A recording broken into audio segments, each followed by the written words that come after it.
Και μια που μιλάμε για παλμό, να πούμε και δύο λόγια για το θέμα της έκθεσης. Η έκθεση, όπως βλέπετε, ονομάζεται Εντροπία. Ανήκει στη σειρά των εκθέσεων με την ευρύτερη ονομασία Symbols, τα σύμβολα δηλαδή.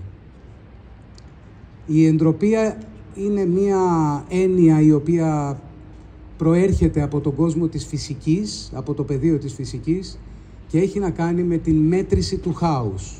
Είναι ο τρόπος με τον οποίο έχουμε τη δυνατότητα να μετρήσουμε την αταξία ενός συστήματος.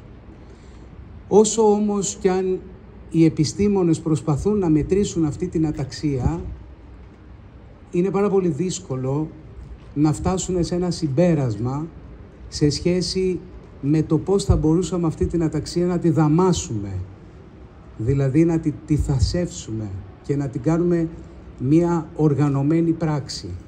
Στην τέχνη τα πράγματα είναι πιο εύκολα, γιατί μπορούμε να οπτικοποιήσουμε, μπορούμε να δείξουμε την αταξία, όπως εδώ, αν κάποιος παρατηρήσει αυτό το έργο το εισαγωγικό, θα καταλάβει ότι όσες φωτογραφίες και αν τραβήξει από αυτό το έργο, χιλιάδες φωτογραφίες, δεν θα μπορέσει ποτέ να βρει δύο όμοιες.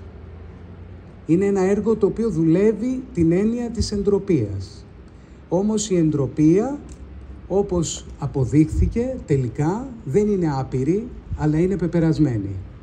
Δηλαδή, αυτό που απέδειξαν οι φυσικοί είναι ότι ό,τι βρίσκεται σε τάξη και πάλεται, όσο και αν οδηγηθεί στην αταξία, κάποια στιγμή θα φτάσει σε ένα άλλο μέγιστο σημείο αταξίας, που είναι η επιστροφή σε μια άλλου είδους τάξη.